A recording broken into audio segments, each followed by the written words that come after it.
Hello everyone and welcome back to the channel.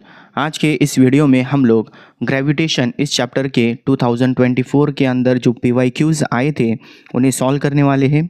तो चलिए शुरू करते हैं फर्स्ट क्वेश्चन से। पहला क्वेश्चन क्या दिया हुआ है, the percentage decrease in the weight of body when taken 32 kilometre below the surface of earth is, और यहाँ पर रेडियस ऑफ अर्थ दी हुई है। तो इस टाइप के जो क्वेश्चन होते हैं इसके अंदर पहले तो ये बात समझने की ज़रूरत है कि जो वेट होगा, weight is related to the gravitational acceleration. Weight का फॉर्मूला क्या होता है, mg। So this is directly depends on acceleration due to gravity. तो सरफेस के ऊपर एक्सेलरेशन ड्यू टू ग्रेविटी की वैल्यू मैक्सिमम होती है, बट अगर सरफेस से ऊपर की तरफ जाएंगे तो जी की वैल्यू डिक्रीज होने वाली है। उसके बाद में सरफेस से नीचे की तरफ जाएंगे, सेंटर ऑफ अर्थ की तरफ, तब भी acceleration due to gravity decrease होने वाली है। दोनों केस के अंदर डिक्रीज होती है।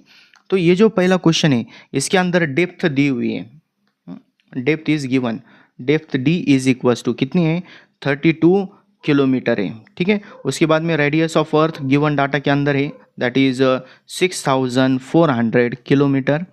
और हमें फाइंड आउट क्या करना है, percentage decrease in weight. That means find out क्या करना है हमें, delta W that is change in weight per unit original weight multiply by 100% करना है। ठीक है, तो वेट का फॉर्मूला क्या होता है, mg। सो यहाँ पर आ जाएगा mg2 minus mg1 divided by original कितना है, mg1 है। ओके, और मल्टीप्लाई बाय 100 करना है, वो लास्ट में कर ले हम। तो इसके अंदर m कॉमन है, वो कैंसिल हो जाएगा। तो इसके अंदर बस हमें g2 माइनस g1 करना है। अब ये जो चेंज है, चेंज कैसा फाइंड आउट करेंगे, डेप्थ के अंदर जो एक्सेलरेशन ड्यू टू ग्रेविटी का फॉर्मूला होता है that is given by g d is equals to g into 1 minus d upon r, ये उसका फॉर्मूला होता है। तो यहाँ पर अगर वैल्यूज़ पुट करेंगे तो g2 की जगह क्या आ जाएगा, g into 1 minus d upon r. ठीक है, उसके बाद में माइनस जी हो जाएगा और डिवाइडेड बाय फिर से क्या आ जाएगा, यहाँ पर जी आ जाएगा, ओरिजिनल जो वैल्यू है वो। सबके अंदर जी कॉमन है, तो जी अगर कैंसिल कर डालेंगे तो हमें क्या मिलेगा, ऊपर की तरफ है यहाँ पर 1 minus d upon r, minus यहाँ पर क्या है, जी है। ओके, जी सॉरी, जी तो कैंसिल हो गया, यहाँ पर 1 है, 1 माइनस 1 0 हो जाएगा। सो यहाँ पर कितना लेना है हमें, बस माइनस डी अपॉन आर। और इसे परसेंटेज के अगर परसेंटेज के अंदर अगर कन्वर्ट करना होगा तो मल्टीप्लाई बाय 100 करना होगा बस। ठीक है, डी की वैल्यू पुट करेंगे, D is 32 divided by 6400 multiply by 100। Okay, उसके बाद में यहाँ पर ये दो ज़ीरोज़ और ये दो ज़ीरोज़ कैंसिल हो गए, 32 का डबल यहाँ पर 64 होगा, दिस विल बिकम -1/2, और -1/2 मतलब कितना होगा, -0.5%। ठीक है, so our correct answer is 0.5%, जो यहाँ पर दिया हुआ है बी ऑप्शन के अंदर। ठीक है, इस तरह से हमें क्वेश्चन सॉल्व करना है। जब भी परसेंटेज के क्वेश्चन आते हैं उसके अंदर रिलेशन क्या है उस टर्म के साथ में, जैसा हमने यहाँ पर क्या देखा है, सेकंड टाइम कितना है माइनस फर्स्ट टाइम कितना था, ओरिजिनल से उसे डिवाइड करना है, चेंज डिवाइडेड बाय ओरिजिनल, इस तरह से करना है। चेंज के लिए डेप्थ के अंदर इतना एक्सेलरेशन ड्यू टू ग्रेविटी होगा, वो हमने कंसिडर कर लिया। और यहाँ पर निगेटिव आया है, निगेटिव का मतलब क्या है, वहाँ पर डिक्रीज होने वाला है, जैसा क्वेश्चन में पूछा गया था। ठीक है, सो अगर लिखना हो तो स्क्रीन पॉज करके लिख लो। उसके बाद में हम नेक्स्ट क्वेश्चन देखेंगे, क्वेश्चन नंबर 2। क्वेश्चन नंबर 2 क्या दिया हुआ है यहाँ पर, a simple pendulum has the same periodic time t at the top of mountain of height h at the bottom of mine of depth d, then depth d is equal to। तो यहाँ पर क्या दिया हुआ है, इस तरह से टाइम पीरियड दो जगह पर सेम दिया हुआ है। टाइम पीरियड कहाँ कहाँ पर, time period at height h is equals to time period at at depth d। Height के साथ में जो टाइम पीरियड होगा, सबसे पहले time period of simple pendulum का फॉर्मूला दैट इज 2π√L/g, ये होता है। ठीक है, इज इक्वल्स टू 2π√L/g, दोनों तरफ लिख लेंगे।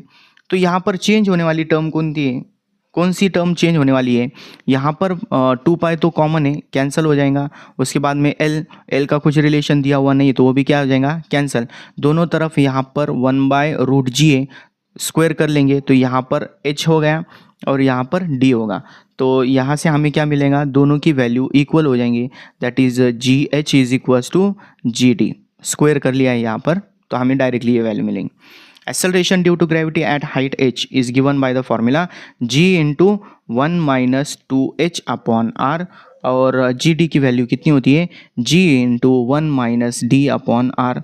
दोनों तरफ का g कैंसिल हो जाएगा। उसके बाद में यहाँ पर क्या है, 1 - 2h upon r is equals to 1 - d upon r। दोनों साइड का 1 भी कैंसिल हो गया, माइनस भी कैंसिल हो गया, तो यहाँ पर रह गया 2h upon r is equals to d upon r। so r will get cancel। हमें फाइंड आउट क्या करना है, डेप्थ फाइंड आउट करनी है। तो यहाँ पर r तो कैंसिल हो गया, d इज इक्वल्स टू कितना आ जाएगा, 2h होगा। So this is our correct answer, 2h। 2h कहाँ पर दिया हुआ है, आंसर के अंदर सी ऑप्शन दिया हुआ है। So C answer is our correct है। Okay, then we will move towards the next question number 3। सबसे पहले स्क्रीन पॉज कर लो और ये जो क्वेश्चन है, क्वेश्चन को अच्छी तरह से पढ़ लो, खुद से सॉल्व करने की कोशिश करो, ठीक है। इसका सॉल्यूशन देखेंगे अब हम।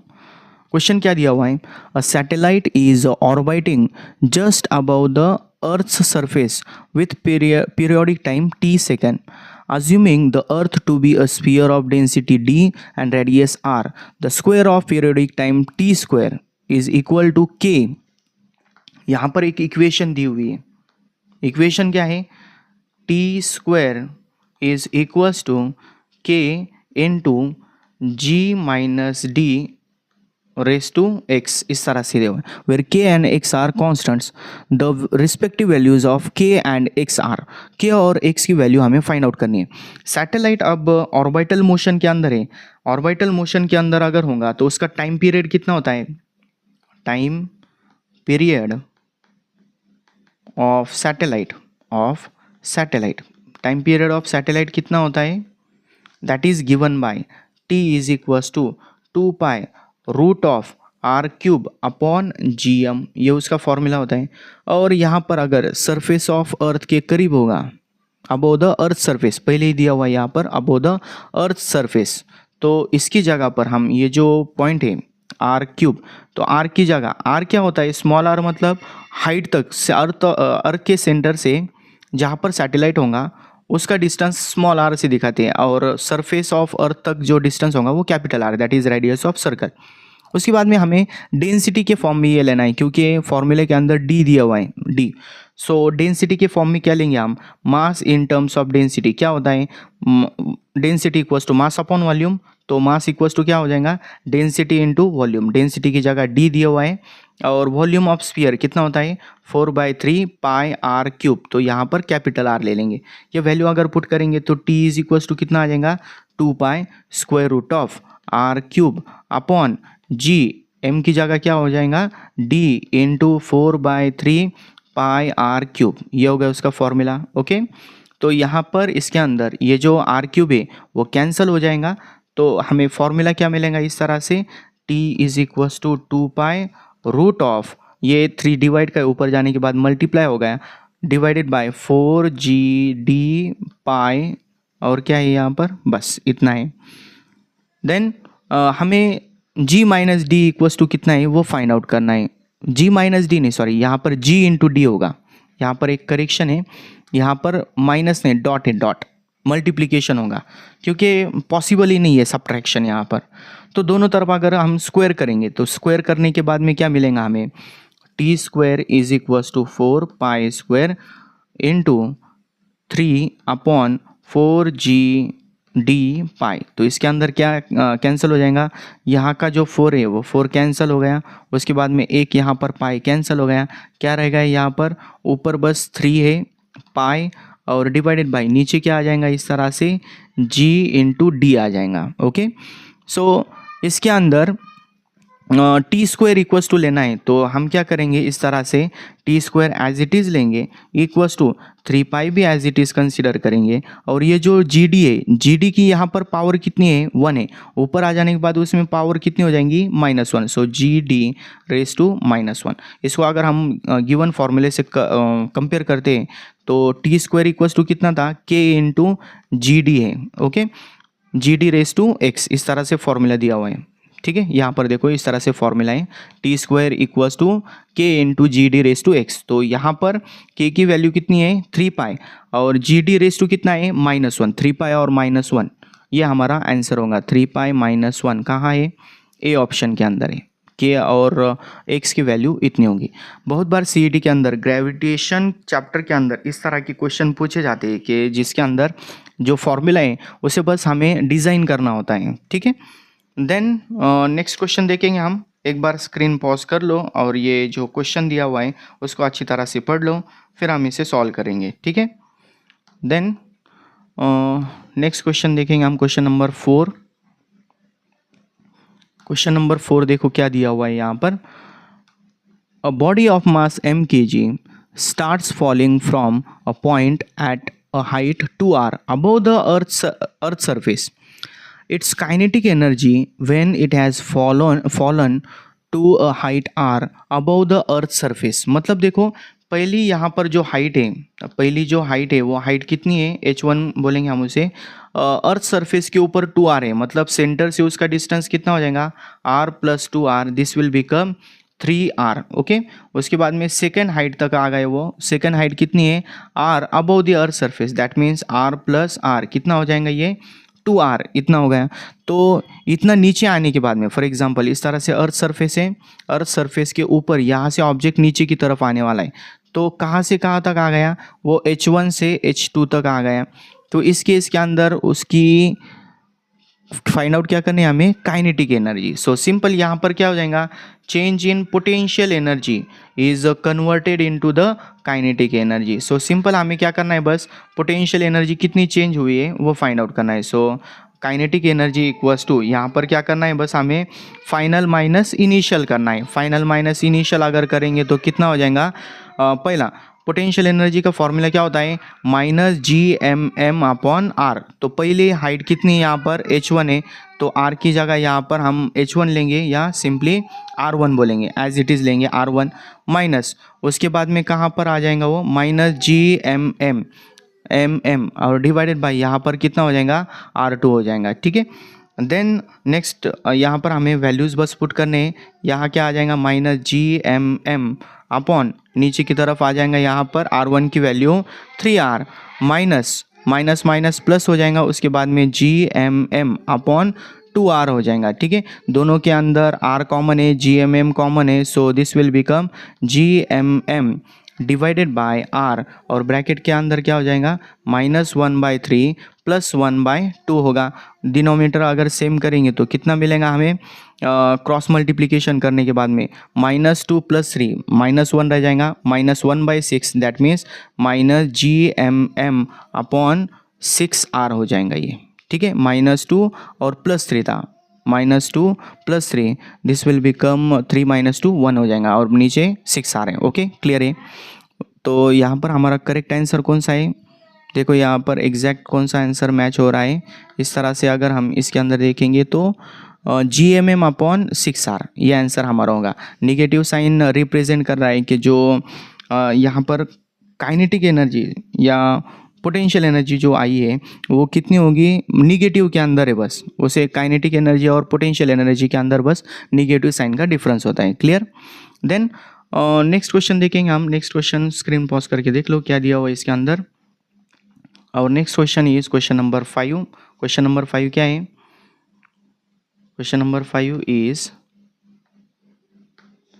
a satellite is orbiting just above the earth's surface of earth with period t if rho is the average density of the earth and g is universal constant of gravitation, the quantity 3 pi upon 0 represent it's मतलब क्या होगा वो हमें बस find out करना है। सो सबसे पहले हम क्या लेंगे, टाइम पीरियड दिया हुआ है तो टाइम पीरियड का फॉर्मूला हमें कंसिडर करना होगा, that is t equals to 2π√r³ upon gm। इससे पहले हमने एक क्वेश्चन सॉल्व किया था, एज इट इज़ वैसा ही दोनों यहाँ पर t इक्वल्स टू कितना आ जाएगा 2π√r³ एज इट इज़, उसके बाद में g भी एज इट इज़, मास की जगह क्या आ जाएगा डेंसिटी इंटू वॉल्यूम, वॉल्यूम की जगह 4/3πr³। इस तरह से हमें फॉर्मूला मिलेगा, इसके अंदर r³ कैंसिल हो गया। उसके बाद में हमें यहाँ पर 2π√ क्या मिलेगा 4g इतना रह गया, ठीक है। उसके बाद में दोनों तरफ अगर स्क्वायर करेंगे तो क्या क्या मिलेगा, t² equals to 4π² into 3/4g⁻π। Then यहाँ पर जो 4 है 4 और π² में से एक कैंसिल हो गया, तो t² इक्वल्स टू कितना मिलेगा हमें 3π/g⁻। एग्जैक्टली यहाँ पर जो फॉर्मूला में दिया हुआ है 3π/g⁻, वही मिल गया है। वो किसके इक्वल है t² के। सो यहाँ पर क्या मिलेगा हमें, ऑप्शन में पीरियोडिक टाइम नहीं, स्क्वायर ऑफ पीरियड, ये आंसर यहाँ पर हमारा करेक्ट होगा। ये जो ऑप्शन है ये करेक्ट आंसर होगा, ठीक है।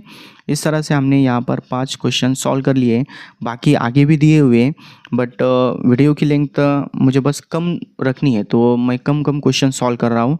तो अगर आप लोगों को इसकी थियरी के ऊपर भी कोई लेक्चर चाहिए होगा तो बस मुझे कमेंट्स के अंदर बता दो, वो मैं लेक्चर बना दूंगा, ठीक है।